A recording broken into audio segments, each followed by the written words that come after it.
नमस्कार, के न्यूज पर आपका स्वागत है। आप देख रहे हैं हमारा खास कार्यक्रम इसका बादशाह 22 का बादशाह में शुरुआत करते हैं उत्तर प्रदेश की राजनीति से जुड़े तमाम खबरों की। तो उत्तर प्रदेश के मतदाता राज्य के 12 जिलों की 61 विधानसभा सीटों के लिए 692 उम्मीदवारों के भाग्य का फैसला करने के लिए कल मतदान करेंगे। मतदान कल सुबह 7 बजे से शुरू होगा।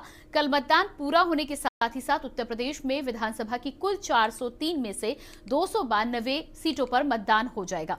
पांचवां चरण जो कल निर्धारित है मुख्य रूप से राज्य के पूर्वी क्षेत्र को कवर करेगा।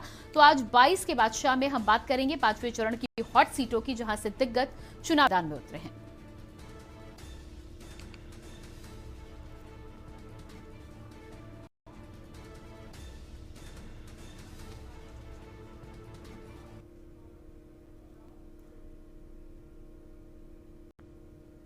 तो अब बात करेंगे पांचवें चरण की हॉट सीटों की। पांचवें चरण के 12 जिलों की 61 विधानसभा सीटों पर 27 फरवरी को मतदान होने हैं। आइए जानते हैं इस चरण में कौन कौन सी हॉट सीटें हैं। पांचवें चरण की हॉट सीटें केशव प्रसाद मौर्य बीजेपी सराथू से। पांचवें चरण की हॉट सीटों की हम बात कर रहे हैं पट्टी से राजेंद्र प्रताप सिंह बीजेपी, सिद्धार्थनाथ सिंह बीजेपी से इलाहाबाद पश्चिम।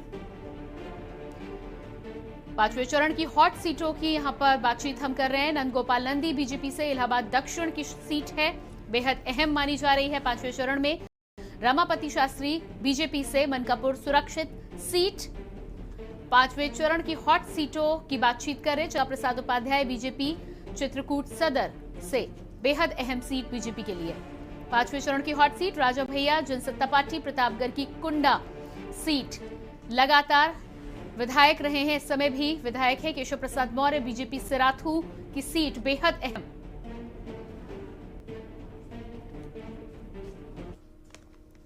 तो उत्तर प्रदेश में 4 चरण का चुनाव खत्म हो चुका है और अब बारी पांचवें चरण में अवध और पूर्वांचल की है। यूपी के 7 चरणों में चुनाव में सबसे ज्यादा सीटें इसी चरण में हैं। पांचवें चरण के 12 जिलों की 61 विधानसभा सीटों पर 27 फरवरी को मतदान होना है। अमेठी, रायबरेली, सुल्तानपुर, चित्रकूट, प्रतापगढ़, कौशाम्बी 12 जिलों में कल मतदान होना है। प्रयागराज, बाराबंकी, अयोध्या, बहराइच, श्रावस्ती और गोंडा 12 जिलों की 61 सीटों पर कल मतदाता प्रत्याशियों के भाग्य का फैसला करेंगे। उनमें से अमेठी, रायबरेली, सुल्तानपुर, चित्रकूट, प्रतापगढ़, कौशाम्बी।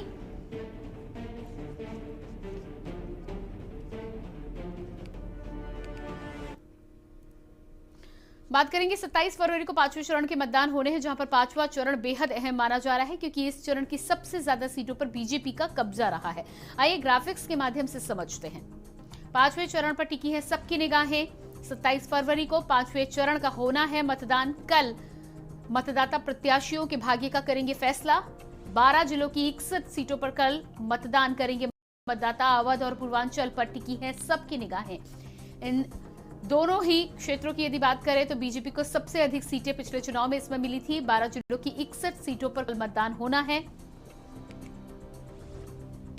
चुनावी मैदान में 692 उम्मीदवार अपनी किस्मत आजमा रहे हैं। 90% सीटों पर बीजेपी का कब्जा बना हुआ है। देखना यह होगा कि बीजेपी इनमें से कितनी सीटें बचा पाती है और सपा कितनों पर सेंध लगा पाती है। 61 सीटों में सबसे ज्यादा बीजेपी गठबंधन ने जीत हासिल की थी पिछले चुनाव में। इन सीटों पर बीजेपी और अपना दल का गठबंधन का कब्जा रहा। 2017 में 90% सीटें बीजेपी को मिली थी। 2017 के विधानसभा चुनाव में 60 सीटों में से 51 सीटें यहां से बीजेपी ने पाई थी, जबकि सहयोगी अपना दल को 2 सीटें मिली थी। तो ऐसे में 53 सीटें बीजेपी और गठबंधन के हिस्से में आई थी, वहीं सपा के खाते में 5 सीटें ही आई थी। पांचवें चरण पर टिकी है सबकी निगाहें। इसके अलावा कांग्रेस को 1 सीट पर जीत मिली थी।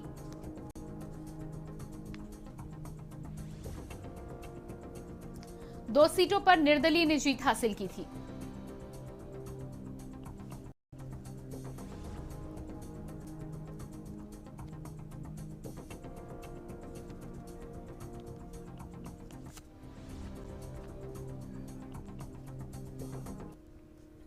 तो यूपी के 5वें चरण के कल मतदान होने हैं। 12 जिलों की 61 सीटों पर कल मतदाता प्रत्याशियों के भाग्य का फैसला करने वाले हैं। अलग अलग जगहों से हमारे साथ संवाददाता भी जुड़ रहे हैं। जिस तरह से यहां पर हमने आपको जानकारी दी कि पिछले चुनाव में यानी कि 2017 के चुनाव में 90% सीटों पर बीजेपी का कब्जा था। देखना ये होगा कि इस बार बीजेपी कितनी सीटें बचा पाती है। साथ ही साथ समाजवादी पार्टी जिस तरह से लगातार किलेबंदी और घेरेबंदी कर रही है, कितनी सीटों पर सेंध लगा पाती है। हमारे साथ अनिरुद्ध पांडे संवाददाता कौशाम्बी से जुड़ रहे हैं, विनय मिश्रा संवाददाता प्रयागराज से, प्रवीण श्रीवास्तव संवाददाता गोंडा से और महफूज हसन संवाददाता प्रतापगढ़ से जुड़ चुके हैं। सबसे पहले विनय आपके पास आएंगे। प्रयागराज की यदि बात करें तो जिस तरह से हम बातचीत कर रहे हैं कि 90% सीटें बीजेपी के पास पिछले चुनाव में आई थी, इस बार की यदि बात करें तो समाजवादी पार्टी ने बहुत ही मजबूत तरीके से घेराबंदी की है और चुनाव लड़ रहे हैं, कांटे की टक्कर है। लेकिन प्रयागराज की क्या कुछ स्थिति बनी हुई है? जी, अगर हम प्रयागराज की बात करें तो यहाँ 12 सीटें 12 सीटें हैं विधानसभा चुनाव की, जहाँ पे जो है कहीं पे टक्कर है तो कहीं पे जो है भारतीय जनता पार्टी का जनाधार तेजी से बढ़ा है। यहाँ पे जो वोटर्स है सरकार की तरफ से ले लिए ना, जो अनाज ले लिए ना, और कुछ जो है वोट देता है। जी बिल्कुल। इसके अलावा हमारे साथ अनिरुद्ध पांडे संवाददाता कौशाम्बी से भी बने हुए हैं। अनिरुद्ध, कौशाम्बी की यदि बात करें तो कौशाम्बी की क्या स्थिति बनी हुई है? बाईपर चुनाव उत्तर प्रदेश में चल रहे हैं, इस बात का जिक्र हर जगह किया जा रहा है। कौशाम्बी की क्या स्थिति है?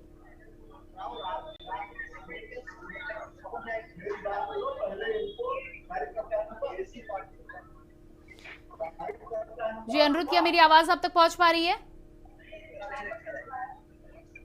आपके पास वापस लौट कर आएंगे। हमारे साथ प्रवीण श्रीवास्तव भी गोंडा से संवाददाता जुड़ चुके हैं। प्रवीण, गोंडा की स्थिति क्या कुछ ताजा स्थिति है? कल मतदान होने हैं, प्रत्याशियों में कितना उत्साह है और साथ ही साथ जनता किस ओर रुझान व्यक्त कर रही है?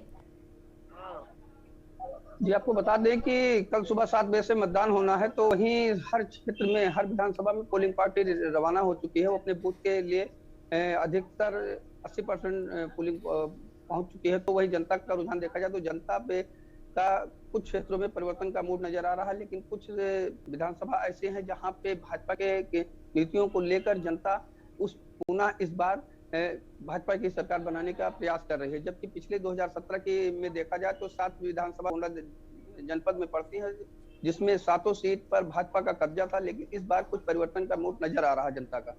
जी बिल्कुल। प्रतापगढ़ से हमारे साथ महफूज हसन भी बने हुए हैं। जी महफूज, प्रतापगढ़ की यदि बात करें तो प्रतापगढ़ की क्या कुछ स्थिति बनी हुई है? राजा भैया की सीट तो वहां पर पक्की होती है, आसपास की अन्य सीटों की बात करें तो क्या समीकरण बन रहे हैं? जी, अगर समीकरण की बात की जाए तो प्रतापगढ़ जनपद में भाजपा और सपा का टक्कर सीधा माना जा रहा है। आपको बता दें, कहीं न कहीं मुस्लिम किंग मेकर के रूप में काम कर रहे हैं प्रतापगढ़ जनपद में, जहां मुस्लिम वोटों का अगर ध्रुवीकरण होता है जिस क्षेत्र में, उस क्षेत्र में भाजपा का जीतना तय है।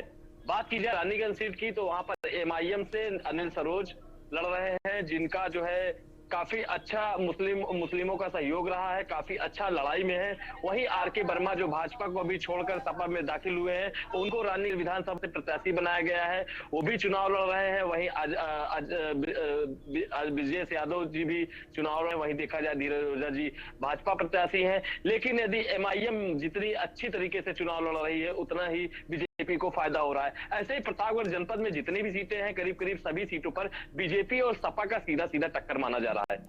जी बिल्कुल। तो जिस तरह से हम यहाँ पर लगातार जिक्र कर रहे थे कि पिछली बार बीजेपी को अच्छी बढ़त मिली थी, 90% सीटें बीजेपी के खाते में गई थी, इस बार सपा की सेंधमारी की यदि बात करें तो कितनी सीटों पर सेंध लगाने में कामयाब होगी?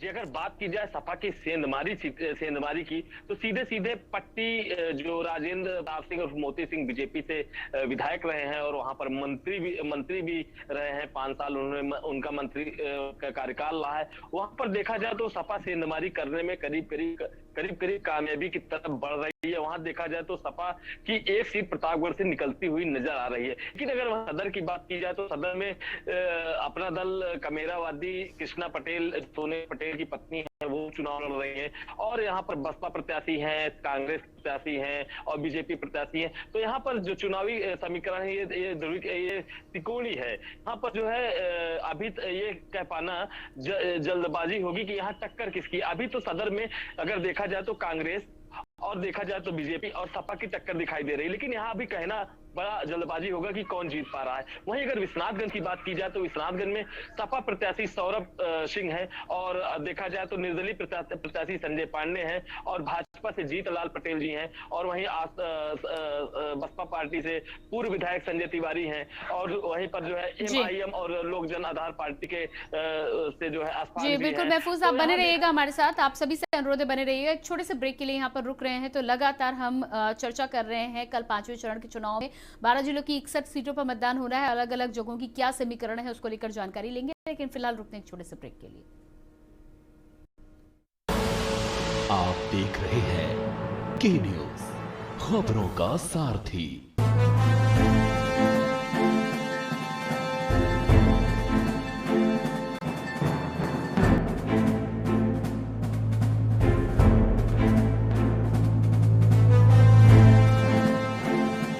सुबह के लिए उड़ चला गैरों की ज़मीं पर, खुशबू अपने पन की ढूंढता और दूर कितना भी जाओ इस जुबान से दूर ना जा पाओगे। विमल, बोलो जुबान केसरी।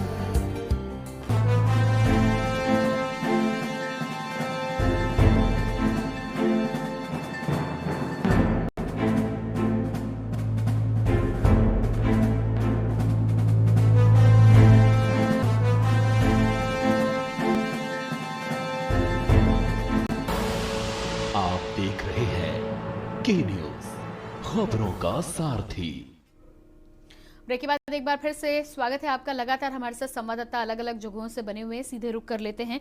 अनिरुद्ध भी हमारे साथ संवाददाता कौशाम्बी से बने हुए हैं। जी अनिरुद्ध, कौशाम्बी की स्थिति के बारे में आपसे जानकारी चाहेंगे, क्या कुछ स्थिति है, क्या समीकरण आपको वहां पर दिखाई दे रहे हैं? मैं बता दूं मैडम, कौशाम्बी के सिराथू विधानसभा में उप मुख्यमंत्री केशव प्रसाद मौर्य जी और पल्लवी पटेल प्रत्याशी हैं, जिसमें जोरदार कांटे की लड़ाई है। तो कोई ये नहीं कह सकता है कि हाँ किसके ऊपर सेहरा बनेगा। ये 10 तारीख को ही फैसला जनता के हाथ में है और कांटे की लड़ाई है। वहीं पे मंझनपुर विधानसभा 252 सीट है, जो यहाँ से इंजीत सरोज पूर्व मंत्री भी रह चुके हैं बसपा शासनकाल में और अब इस समय समाजवादी पार्टी के राष्ट्रीय अध्यक्ष हैं, वहां से सपा प्रत्याशी घोषित हुए हैं और कांटे की लड़ाई भाजपा और सपा में वहां भी है। और चायल में 253 विधानसभा चायल है। चायल में जहां पे बसपा से अतुल द्विवेदी जी और वहीं से सपा से पूजा पाल जी की कांटे की लड़ाई है। बीजेपी तीसरे नंबर की लड़ाई पे है, तिकोड़ी चुनाव है वहां। जी बिल्कुल। तो इसका मतलब आपका कहना है कि सिराथू में भी जिस तरह से समाजवादी पार्टी ने प्रचार प्रसार किया है और जिस तरह से लगातार आगे बढ़ रही है, डिप्टी सीएम के लिए भी अपनी सीट निकालना कांटे की टक्कर के बाद ही संभव हो पाएगा। और ये भी जिस तरह से आपने इसमें संशय जताया है कि दोनों ही तरफ फैसला जा सकता है, ऐसे में आप क्या देख पा रहे हैं इन दोनों पार्टियों के अलावा सिराथू सीट की खासतौर से यदि हम बात करें तो हॉट सीट है, क्या दूसरे दल यहाँ पर कहीं ना कहीं किसी पार्टी को नुकसान पहुंचाने की स्थिति में है या नहीं है? बसपा से मुंसाब अली उस्मानी हैं जो सपा को नुकसान पहुंचा सकते हैं, मुस्लिम वोटर बैंक काट सकते हैं और एसटी में भी उनकी पकड़ है क्योंकि जिला पंचायत सदस्य वो इससे पहले चुनाव लड़ चुके हैं, जिला पंचायत सदस्य। जी बिल्कुल, हमारे साथ आगरा से विनय भी लगातार बने हुए हैं। जी विनय, जिस तरह से अलग अलग जगहों की स्थिति हम देख रहे हैं, बाइपोलर चुनाव की बात तमाम लोग उत्तर प्रदेश में कहते हुए नजर आ रहे हैं और ये बात धीरे धीरे साफ होती जा रही है। कांग्रेस के माध्यम से जिस तरह से रैलियां की गई थी, रैलियों में तो भीड़ दिखाई दे रही है, लेकिन प्रत्याशियों में यदि कंपटीशन की बात करें, प्रतिस्पर्धा की बात करें, तो कहीं ना कहीं कांग्रेस के तमाम प्रत्याशी अलग अलग जगहों पर कमजोर ही साबित हुए हैं। क्या कहना है आपका? जी, अगर हम बात करें जो है कांग्रेस पार्टी की, तो वास्तविकता यही है कि कांग्रेस पार्टी काफी कमजोर है और उनका अभी विशेष वर्चस्व जनता के बीच नहीं है। यहाँ सीधी टक्कर जो है समाजवादी पार्टी और भारतीय जनता पार्टी के बीच है। जी बिल्कुल। गोंडा से हमारे साथ प्रवीण श्रीवास्तव भी बने हुए हैं। प्रवीण, जिस तरह से हम बातचीत कर रहे थे कि समाजवादी पार्टी और बीजेपी की तो बात कर ही रहे हैं, लेकिन ये भी माना जा रहा था कि जिस तरह से मैदान में बीएसपी है, साइलेंटली तैयारी कर रही है, कहीं ना कहीं दोनों ही पार्टियों में यदि प्रत्याशी कई जगह पर नहीं भी जीते तो दोनों पार्टियों में से किसी को भी नुकसान जरूर पहुंचा सकते हैं उनके जो तमाम प्रत्याशी खड़े हुए हैं। कांग्रेस की वहीं पर बात की जाए तो कांग्रेस को लेकर आका ये जा रहा है कि प्रत्याशी खड़े जरूर हुए हैं लेकिन कांटे की टक्कर नहीं देते हुए आ रहे हैं और कमजोर प्रत्याशी माने जा रहे हैं। क्या कहना है आपका?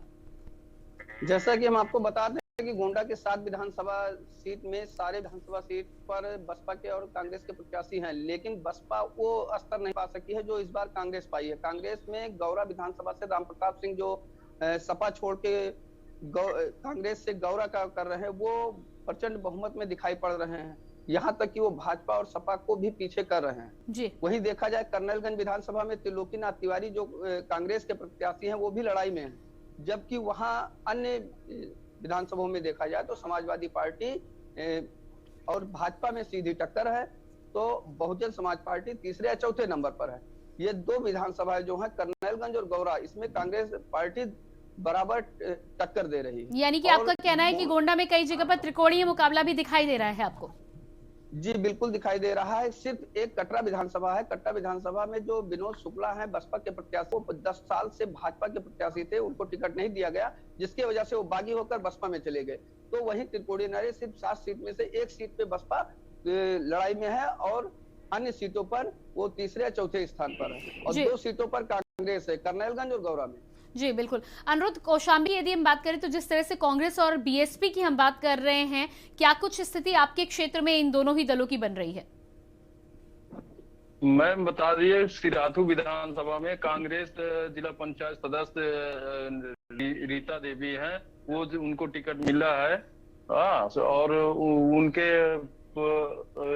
चुनाव प्रचार में किसी तरह की कोई वो नहीं दिख रहा उत्साह। ठीक है जी जी बिल्कुल। तो आपका मानना है कि कांग्रेस आपके क्षेत्र में कमजोर नजर आ रही है?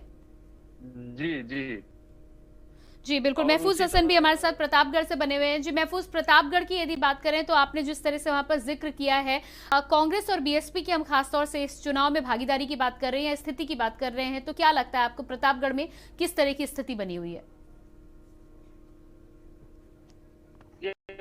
कांग्रेस की बात प्रतापगढ़ विधानसभा तो उतारी है, लेकिन कांग्रेस का गढ़ माना जाने वाला रामपुर खास भी अब की बार कांटे की टक्कर में है। भाजपा बनाम कांग्रेस अब की बार रामपुर खास में टक्कर। आपको बता, रामपुर खास से समाजवादी पार्टी ने भी सब कांग्रेस, वही राष्ट्रीय जब भैया रघुवर प्रताप सिंह की जनसत्ता भी कांग्रेस को समर्थन दी है, लेकिन उसके बाद कांग्रेस में इस समय कांटे की टक्कर भाजपा से है। अगर बात प्रतापगढ़ में कांग्रेस सत्ता किसी की भी हो, लेकिन एक सीट कांग्रेस खास नहीं की है की बात उस पर भी कांटे की टक्कर है। रही बात बसपा की, तो बसपा प्रतापगढ़ जनपद में पूरी तरह से लड़ाई के बाहर दिखाई दे रही है। जी बिल्कुल। विनय, यदि चुनावों की बात करें तो चुनाव से पहले तमाम मुद्दों को लेकर लगातार बीजेपी और सपा के द्वारा कहीं ना कहीं कोशिश की गई मतदाताओं को लुभाने की, लेकिन उसके अलावा विकास एक अहम मुद्दा अभी भी बना हुआ है। कई जगह पर वोटरों ने जो वोट किए हैं तो वो इस बात को मान रहे हैं कि धर्म, जाति, ये तमाम समीकरण हो सकते हैं, लेकिन विकास उनके लिए बेहद अहम मुद्दा है, महंगाई उनके लिए बेहद अहम है। प्रयागराज के वोटर्स की यदि हम बात करें तो क्या क्या स्थानीय मुद्दे, क्या दिमाग में रखकर वोटर कल वोट करने पहुंचेगा? जी अगर हम बात करें प्रयागराज की, तो यहाँ पर जो है वोटर्स के दिमाग में विकास के मुद्दे भी हैं, जहाँ सरकार ने विकास भी किया है और वहाँ गरीबों को जो है अनाज मुहैया कराया गया है, वहाँ उनको तेल, जो रिफाइंड तेल भी खाने को मिल रहा है, दाल मिल रहा है। और वहीं पर तो कुछ किसान जो है जो फसल नुकसान हो रहा है जानवरों का, वो भी मुद्दा आ रहा है बीच में। लेकिन वहीं पर मुख्यमंत्री का 25 तारीख को जो यहाँ पे कार्यक्रम था, सभा एक जनसभा थी, उसमें मुख्यमंत्री ने साफ तौर पर कर दिया कि जो भी गायों को जो अनेरी छूटे हैं उनको पालेंगे, उनको 900 से 1000 रुपए उनको दिया जाएगा, जिससे उनकी जो है सहमति, उनका वोटरों की सहमति बन गई है। जी बिल्कुल। तो यहाँ पर आवारा गाय को लेकर भी अब सामने बात आई है। आगे भी तमाम ऐसे मुद्दे हैं जिन पर हम बातचीत करेंगे। आप सभी बने रहिएगा हमारे साथ। एक छोटे से ब्रेक के लिए यहाँ पर रुक रहे हैं। तो लगातार 22 का बादशाह में हम चर्चा कर रहे हैं कल 5वें चरण की चुनाव है, 12 जिलों की 61 सीटों पर मतदान होना है। क्या कुछ समीकरण बन रहे हैं, क्या असल मुद्दे हैं और कौन से मुद्दे इन पर हावी हो रहे हैं, उन पर बातचीत करें। लेकिन रुकते हैं एक छोटे से ब्रेक के लिए। आप देख रहे हैं के न्यूज, खबरों का सारथी। पर ये दिल है कि चख रहा है उन्हीं अल्फाजों का दूर कितना भी जाओ, इस जुबान दूर ना जा पाओगे। विमल, बोलो जुबान केसरी। करें अपने जीवन को कृतार्थ, सुने श्रीमद् भागवत कथा रोज प्रातः 6 बजे मेरे साथ सिर्फ के न्यूज इंडिया।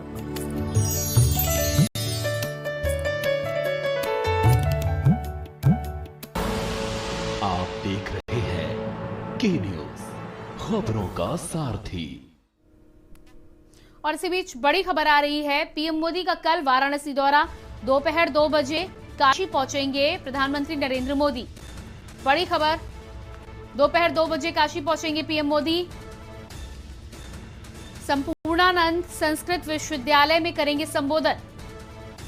संपूर्णानंद संस्कृत विश्वविद्यालय में करेंगे संबोधन। खेल मैदान में कार्यकर्ताओं को करेंगे संबोधित। खेल मैदान में कार्यकर्ताओं को करेंगे संबोधित। कार्यकर्ताओं को देंगे जीत का मंत्र। पीएम मोदी का कल वाराणसी दौरा, दोपहर 2 बजे काशी पहुंचेंगे पीएम मोदी।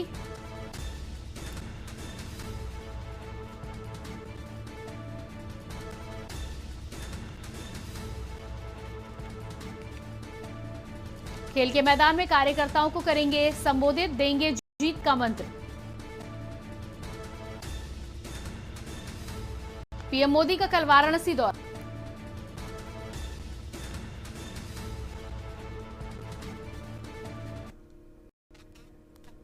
तो लगातार कल 5वें चरण चुनाव में 12 जिलों की 61 सीटों पर मतदान होने हैं, उसी को लेकर हम तमाम संवाददाताओं से धरातल परिस्थितियों का जायजा ले रहे थे। आप सभी का बहुत बहुत शुक्रिया, हमारे साथ जुड़े हुए थे अनिरुद्ध, विनय मिश्रा, प्रयागराज से प्रवीण और महफूज हसन, सभी का बहुत बहुत धन्यवाद। उत्तर प्रदेश में आगे की राजनीति की हम बात करते हैं। सियासी समीकरण को साधने के लिए हर बड़ा नेता यूपी के अलग अलग जिलों में अपनी मौजूदगी दर्ज करा रहा है।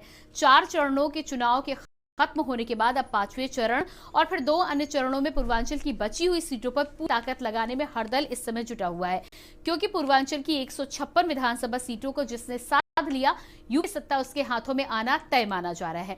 शायद यही वजह है कि उत्तर प्रदेश के सियासी समर में अब पूर्वांचल को साधने के लिए प्रधानमंत्री नरेंद्र मोदी अपनी पूरी ताकत लगाने जा रहे हैं। देखिए खास रिपोर्ट। पूर्वांचल में छिड़ी चुनावी जंग, पूर्वांचल को साधने की अब चुनावी तैयारी। बनारस में डेरा डालेंगे पीएम मोदी, कार्यकर्ताओं को देंगे जीत का मंत्र। 27 फरवरी को अपने संसदीय क्षेत्र काशी में मोदी। 5वें, 6ठे और 7वें चरण की किलेबंदी।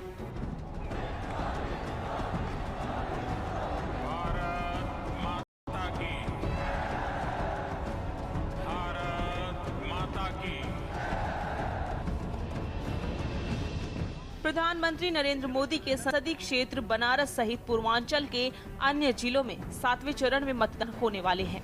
इसे लेकर 27 फरवरी को पीएम मोदी अपने संसदीय क्षेत्र पहुंचकर कार्यकर्ताओं की क्लास लेने वाले हैं। इससे पहले गृह मंत्री अमित शाह 2 दिवसीय काशी दौरे पर काशी क्षेत्र के सभी बड़े पदाधिकारियों के साथ बैठक करके संगठन के नट बोल्ट कस गए। तो पीएम नरेंद्र मोदी 27 फरवरी से पूर्वांचल में अभियान की शुरुआत अपने संसदीय क्षेत्र वाराणसी से करेंगे। फरवरी को काशी के सांसद और देश के प्रधानमंत्री नरेंद्र मोदी बीजेपी बूथ कार्यकर्ताओं के सम्मेलन को संबोधित करेंगे। पीएम मोदी कार्यकर्ताओं को जीत का मंत्र भी देंगे। यह सम्मेलन संपूर्णानंद संस्कृति विश्वविद्यालय के मैदान में होगा। इस सम्मेलन के बाद पीएम मोदी बस्ती में जनसभा को संबोधित करने चले जाएंगे। पीएम का पूर्वांचल के समीकरण पर प्रभाव। साल 2014 का लोकसभा चुनाव। 24 अप्रैल 2014 को मोदी ने वाराणसी से नामांकन किया। पूर्वांचल में बीजेपी की सीटें 4 से 23 हो गयी।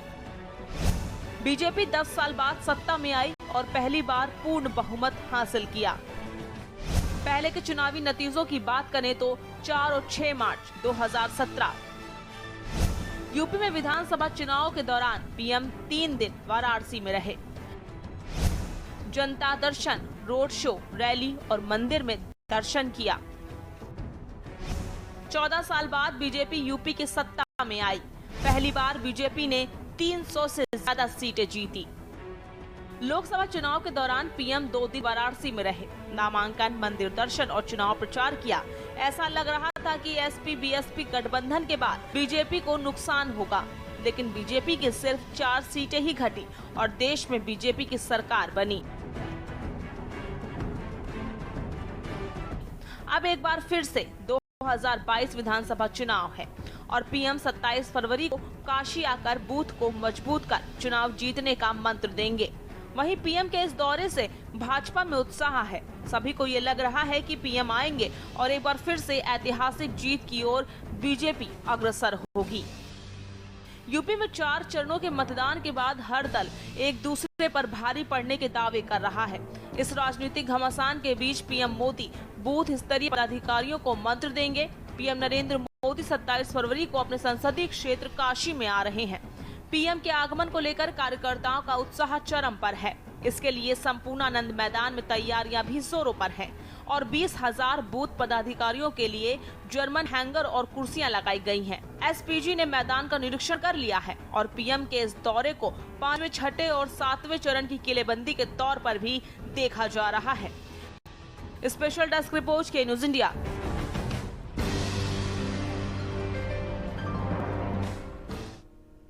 और इसी के साथ 22 का बादशाह में इतना ही। बने रही के न्यूज इंडिया के साथ। नमस्कार।